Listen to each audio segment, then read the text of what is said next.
ครับสบายดีเบิร์ดสุขูสุคนยินดีต้อนรับเข้าสู่สองบ่าวยูสำหรับวันนี้คอยกาพาจุไอจุน้องออกไปหาป้าเพราะว่าเกี่ยวเขาแล้วก็เลยมีโอกาสได้ออกไปหากินวันนี้คอยกาได้พาจุไอจุน้องออกไปหาป้าโอเคเมื่อแต่ทุกคนสามารถติดตามผลงานการเคลื่อนไหวของเฮาในวันนี้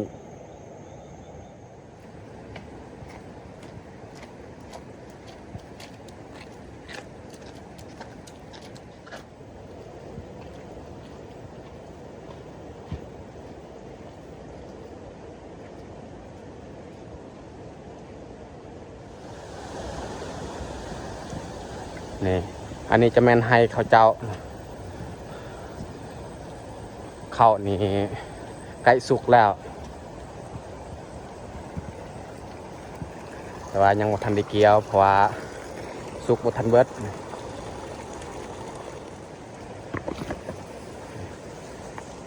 เขานี่งามแห้ง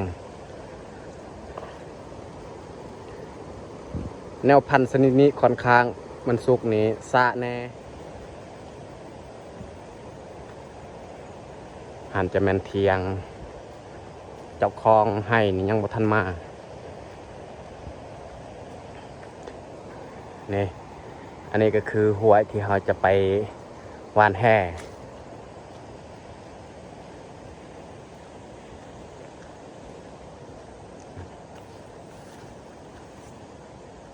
นี่แหละน้ำเซ่เปิดละแง่ที่เราจะไปหาปลานำลายขนาดบ่ฮู้ว่าสิคำได้หรือบ่จุอาจุน้องเนี่ยเขาไปก่อน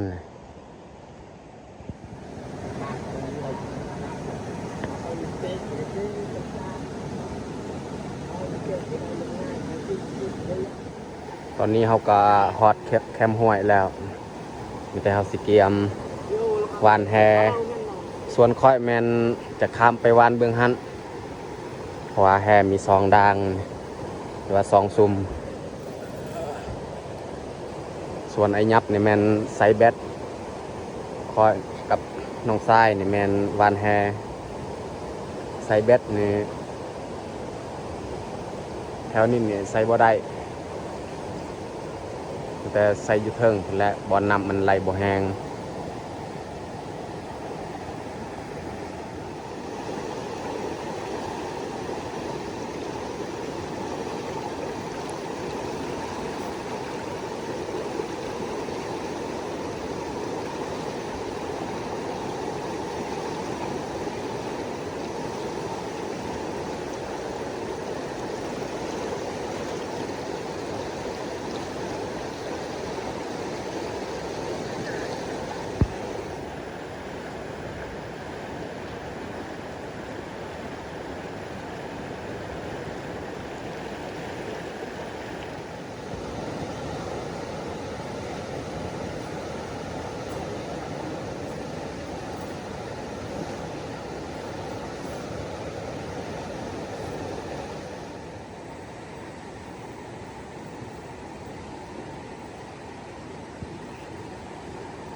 อันนี้จะเป็นผลงานที่คอยหาได้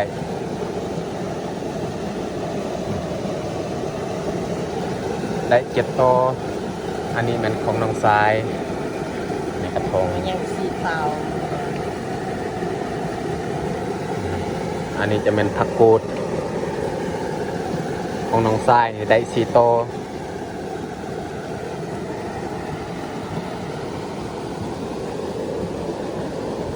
บอนนี้แหละเราจะเฮ็ดกิน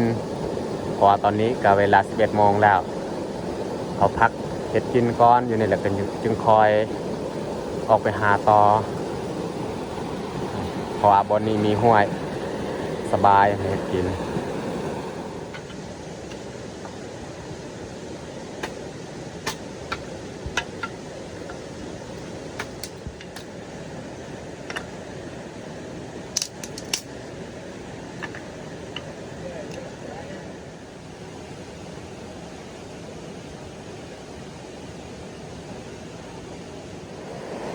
เขาดังไฟท้าเพราะว่าไอ้ยับกับน้องแยกนี่ไปใส่มองน้อยห่วยตัวนี้แล้วก็ให้เขาตัดกระบังเลยเขาก็เลยได้ท้าบัดเขามาจากน้อยจึงคอยเฮ็ดของกิน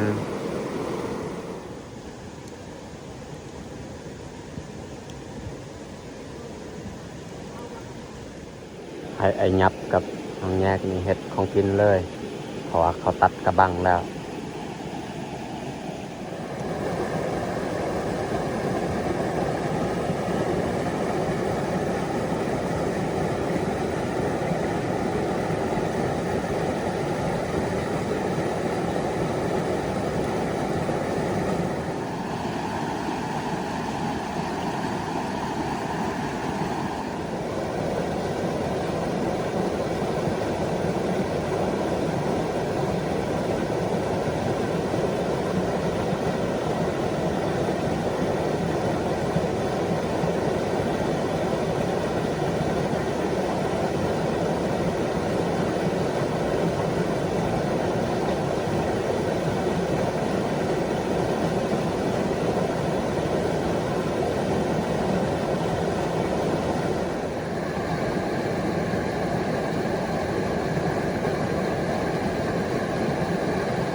ตัวนี้แมนเขาเฮ็ดยอกอีกเพราะว่ายันกินบ่พอ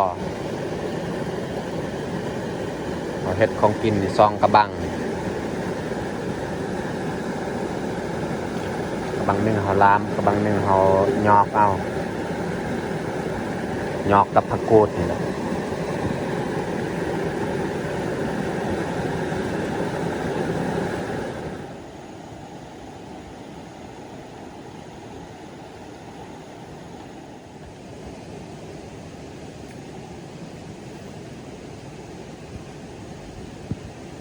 ยาว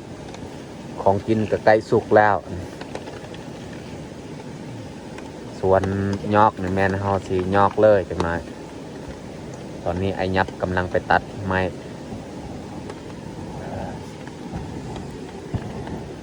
วังหนึงนี่ฝนตกแห้งเกือบบ่ได้กินข้าว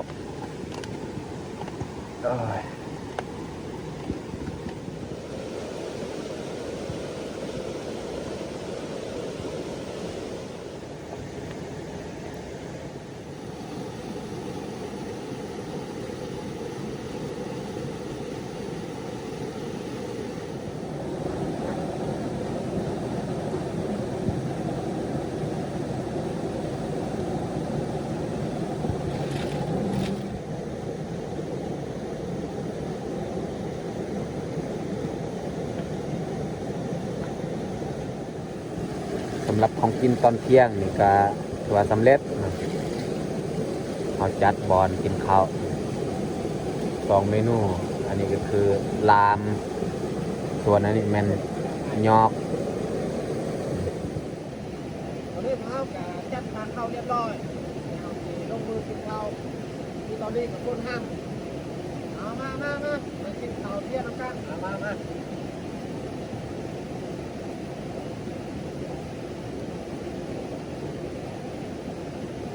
ออกมาหน้าป้าทางนี้ก็ได้ข ป้าบ่หลายปกติคันน้องชายเขาออกมาหาเนี่ยเขาได้แต่ว่าที่ตัวน้ำลายเอามันจะบ่ได้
นี่น้องแยกนี่สดน้ำเลย เขากระบเรือ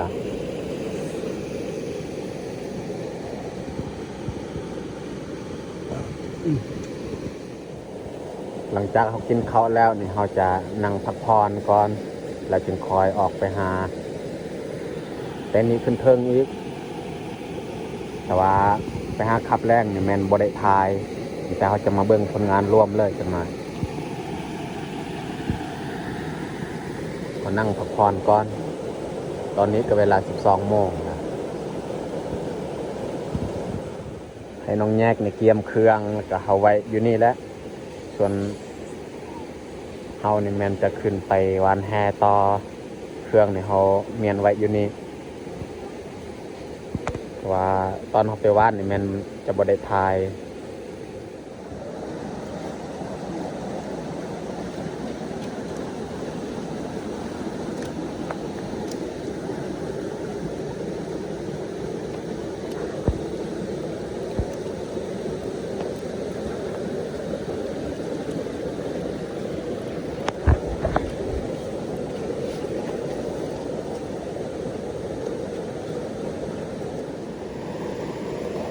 อันนี้ก็คือผลงานขับแรงที่เขาหาได้ในมื้อนี้1 2 3 4 5 6 7 8 9 10โตขับเซ้านี่ยังเรือ3โตเขาจงไว้เรือหั่นแมนเขาเฮ็ดกินเบิดอันนี้แมนเฉพาะขับแรงที่เขาหาได้กันในขับแรงได้10โตแล้วก็มีตัวน้อยอีก2โตว่าเบิดซ้ำนี้แหละปลาที่หาได้ใน1 วันนี้มันจะเอาสียัดใส่ทงแล้วก็เตรียมเมื่อบานเลยเพราะว่าตอนนี้ก็เวลา4 โมงยังแล้วตอนนี้เขาก็ฮอดบอลผักแล้วแต่เขาสิเตรียมเครื่องเลยเตรียมเครื่อง